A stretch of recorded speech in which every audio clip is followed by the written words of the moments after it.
Nomor 5, di bawah ini yang tidak termasuk nama-nama pemimpin putera yang dikenal dengan 4 serangkai adalah A. I.R. Soekarno, B. Muhammad Hatta, C. Ki Hajar Dewantara, D. Ki Haji Mas Mansur, atau E. Cipto Mangunkusumo. Langsung saja jawabannya yang E, karena kita sudah bahas tadi di atas di mana Cipto Mangunkusumo merupakan tokoh 3 serangkai atau yang sering kita singkat dengan DCK di zaman pergerakan nasional. Kalau yang ini adalah tokoh Putera atau tokoh 4 serangkai atau yang biasa kita sebut dengan Suhakima, Soekarno, Hatta, Ki Hajar Dewantara, dan Ki Haji Mas Mansur.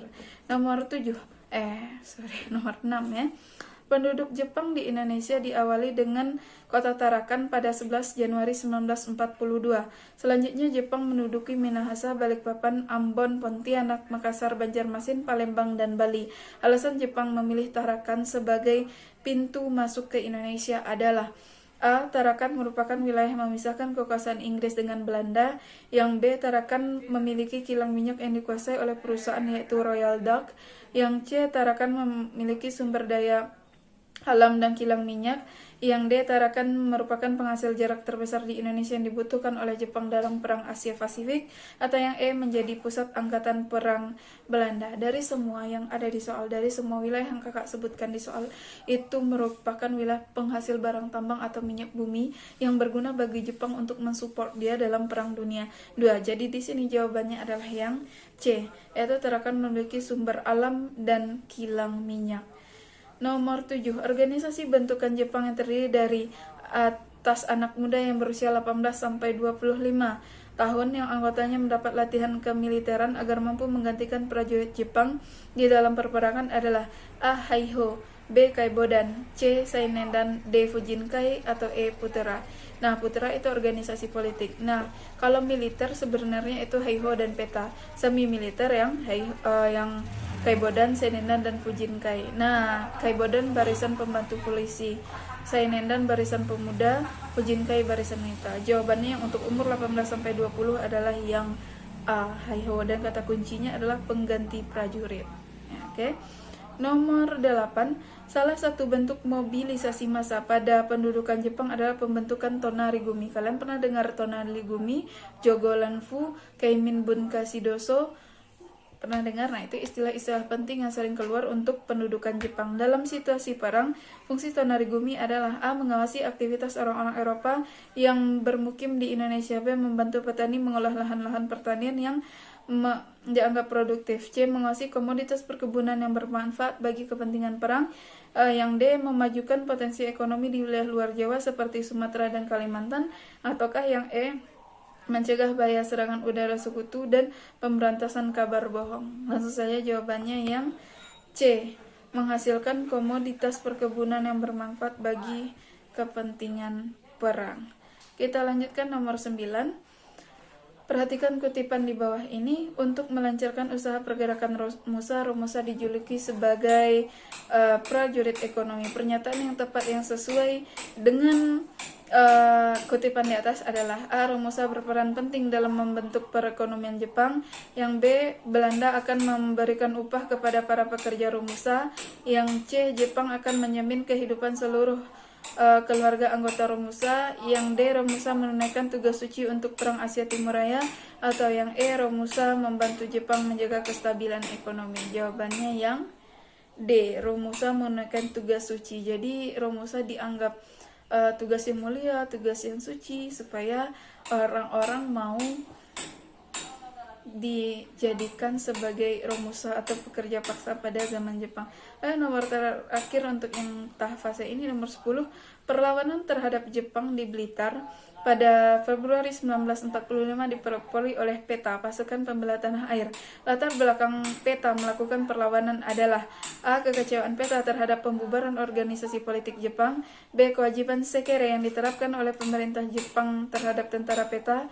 Tahu sekere? Itu bom membungkuk ke arah matahari terbit. C. kekerasan yang dilakukan oleh pasukan Jepang terhadap Romusa. Yang D. ketidaksetujuan PETA terhadap aksi rekrutmen mata-mata di kalangan penduduk Blitar. Atau E. keprihatinan PETA atas kondisi petani Blitar yang dipaksa menjual padinya kepada Kumiai. Jawabannya yang E.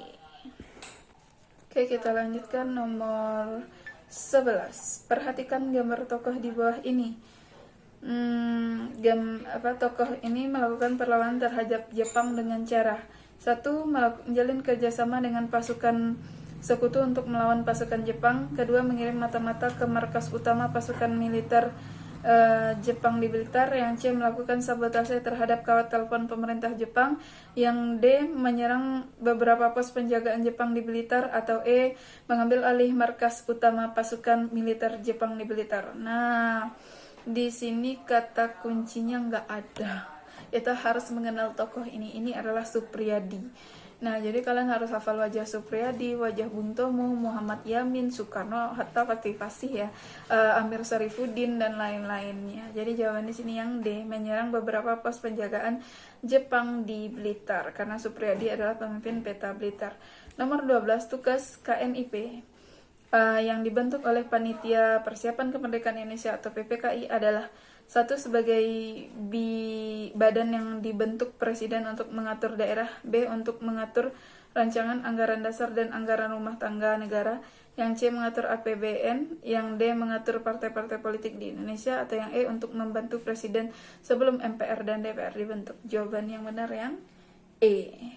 Karena waktu itu kita memang belum mengadakan pemilu, kita aja baru merdeka, kita menunjuk presiden secara langsung, memang tidak ada MPR dan DPR, maka kita membentuk Badan Komite Nasional Indonesia Pusat untuk membantu tugas presiden.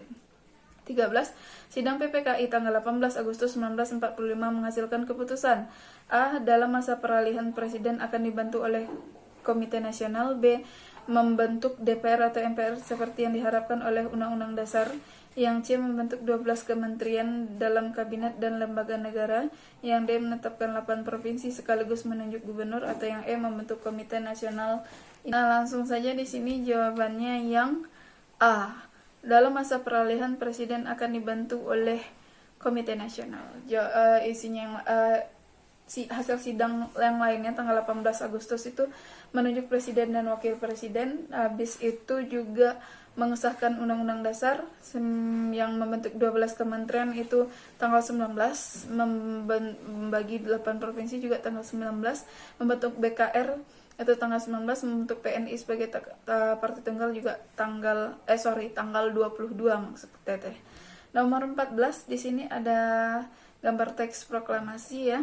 Dalam naskah proklamasi kemerdekaan Indonesia, Muhammad Hatta memilih menggunakan kata pemindahan bukan penyerahan. Maksud dari kata tersebut adalah: A. Kekuasaan pemerintah Jepang harus diserahkan kepada pemerintah Indonesia dalam kurun waktu yang singkat. B. Kekuasaan pemerintah Jepang dan Belanda di Indonesia telah berakhir dengan proklamasi kemerdekaan Indonesia.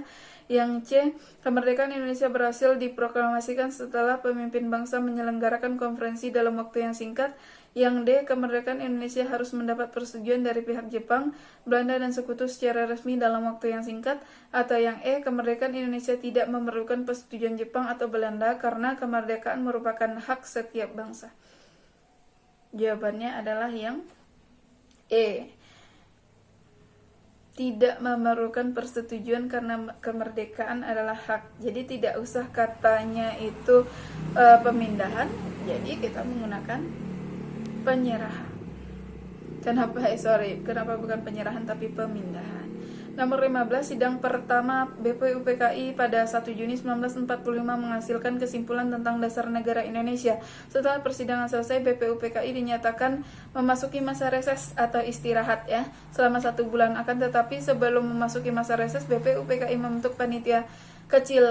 Panitia itu diketuai oleh A. Rajiman, itu ketua BPUPKI, berarti bukan B. Soekarno, C. Sutarjo, Karto Hadikusumo, D. Wahid Hasim, atau E. Muhammad Hatta. Jawabannya yang B.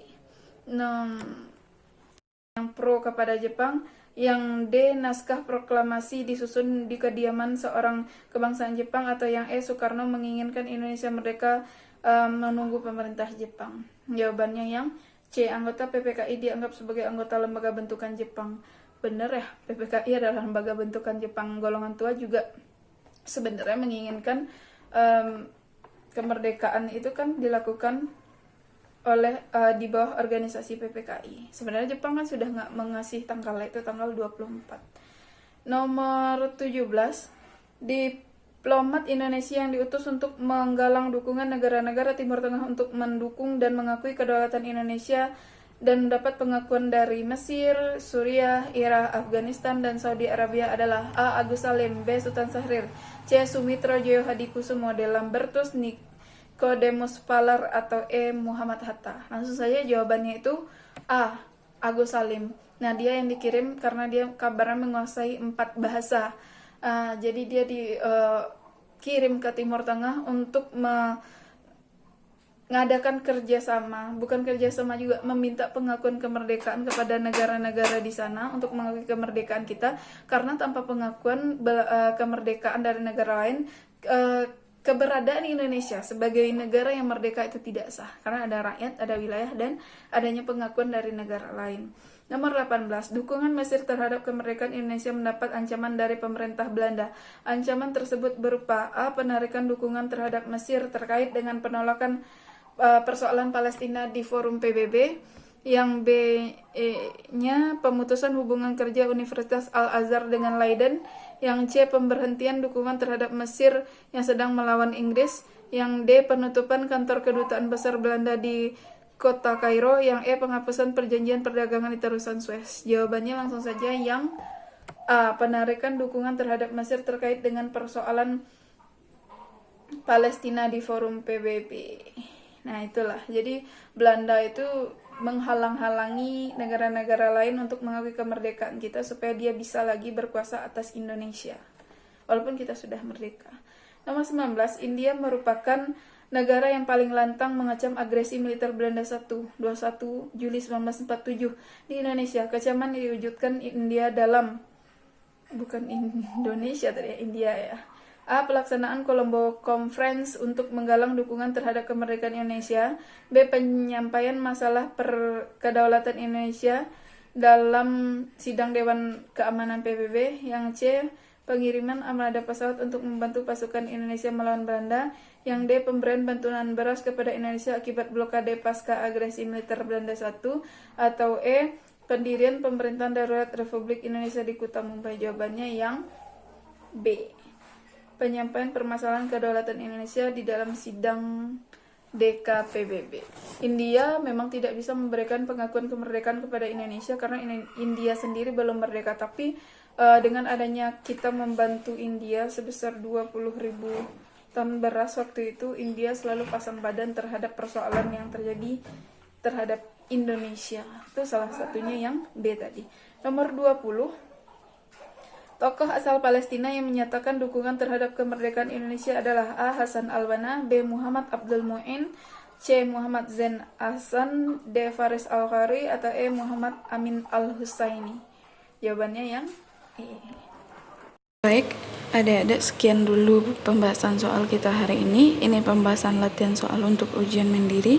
Kalau ada salah kata mohon maaf. Jangan lupa like, comment, dan subscribe. Semoga bermanfaat. Assalamualaikum.